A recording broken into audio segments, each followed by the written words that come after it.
we did a hell of a job. But everybody's looking at that reflecting pool. They can't believe it. Reflects. We used a dark blue. It's called American flag blue. I wanted to go light, but they said, sir, light doesn't reflect. And light shows leaves and garbage, if garbage. One man said, sir, when you leave, it'll be strewn with garbage again. You don't want that. See, when I'm here, it'll be perfect. But when I leave, I said, you're right about that. You're probably right. Depending on who's president or who's running it.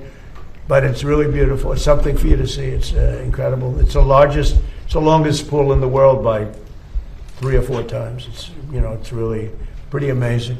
That's where Martin Luther King made his great speech.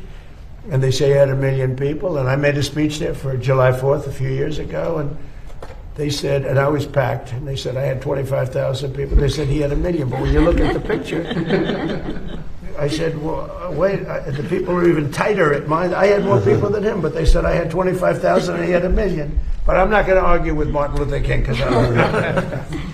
Are you concerned, Mr. President, about the latest inflation number which came out this morning? Could that be a headwind? No, I love it. The numbers were great. You know what I really love? I love the inflation. You know why?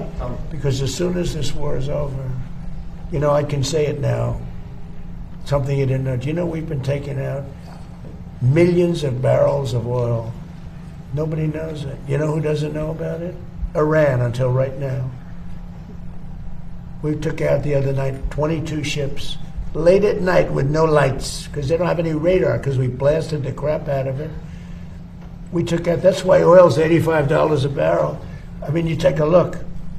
Remember when I did this, I said, look, the one bad thing will be we hit the best economy we've ever hit. And I said to my people, I had Scott, I had Howard, I had Pete, I had all of them. I had Todd in the room.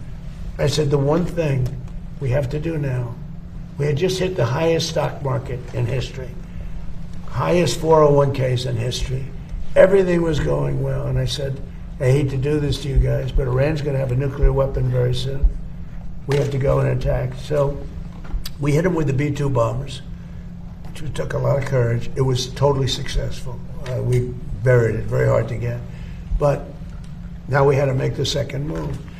And I said, the bad part is the stock market will go down by a lot based on predictions of experts, like 25%. And it was worth it. To me, it was worth it not to have a nuclear weapon. And the other thing is that oil would go to $250 a barrel. It's at 85, and which is pretty amazing. And here's the key. We just hit today another stock market high. 74, in my short time here, 74 days we hit stock market all-time historical highs. Nobody can believe it. The Dow, the S&P. S&P was at 7,000. They said in 4 years, maybe 5 years. It will never hit it during the term. It was too much. I hit it in my first year. I hit on the Dow, it was 50,000 was an impossible number. They said 5, 6 years out you'd hit. Well, I hit it in my first year.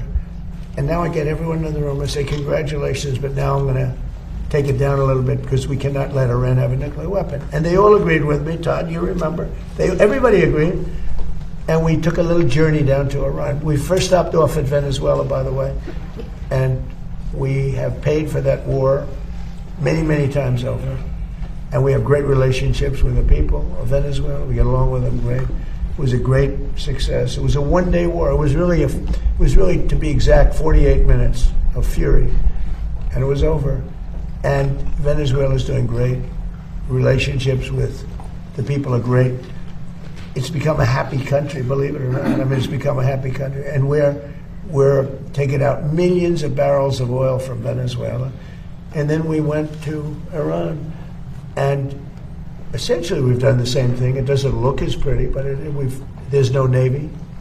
159 ships at the bottom of the sea. There's no Air Force. All of their planes are blown up. Most of their drones are gone. Most of their drone-making ability is gone. Most of their missiles are gone. All of their leadership is gone, so they replaced it. All of that leadership is gone, so they replaced it.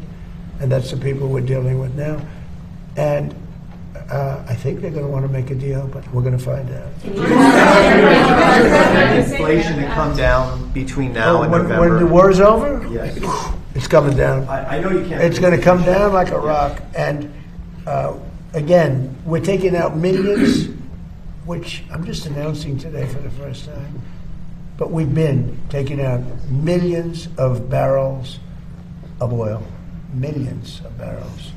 Every night we took out oil. But now I'm going to tell you because they just figured it out. So now that they figured it out, I can tell you. It was very hard for me. I wanted to say it so badly, but I didn't want to ruin it. But it was very hard. But millions of barrels of oil has come out. And that's why it's at $85, $90 a barrel instead of $250. But we have the greatest military in the world, the toughest military in the world, just the best in every way. Nobody even close. There's no military that's even close. I rebuilt it during my first term. I'm using it now. When this conflict is over, Todd said, please call it a conflict, right? As opposed to the word war.